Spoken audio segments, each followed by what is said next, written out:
Mga gusto mag-adjust ng mga headlights nila, like yung high, yung taas at saka baba, very simple lang yon. So lahat ng kotse is merong adjustment yan. So basically sa Mirage merong dalawa, which one, itong nasa taas is yung left and right nya.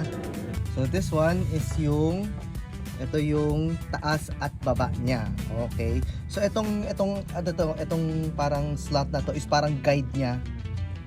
Guide netong pinaka screw natin.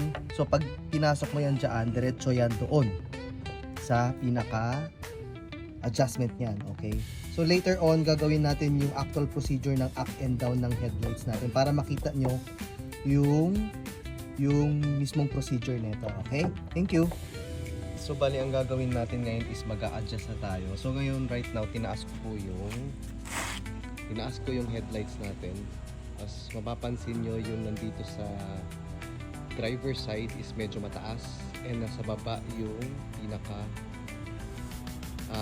passenger side natin. So i-adjust natin ito pababa. So as you can see guys, ito ulit yung sinasabi kong guide para diretso po siya dun sa adjustment ng headlights natin. Okay?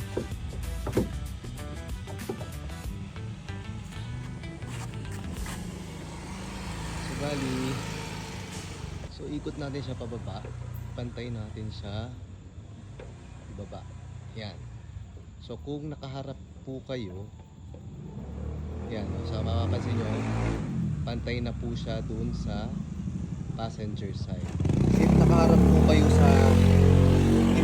po kayo sa sasakyan, yung pihit po nung pinaka screw is dapat pa clockwise po siya para bumaba po yung headlights natin. Okay? So itataas ko po siya ulit ha. So pa counterclockwise naman siya.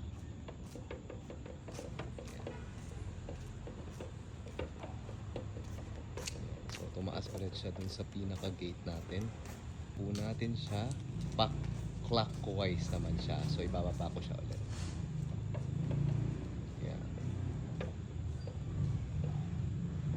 Papantay lang natin.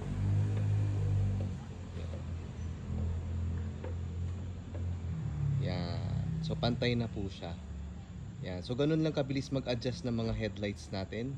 So sa mga gusto pa ng ganitong klaseng video, follow nyo po yung page natin. Alright? Thank you. Bye-bye.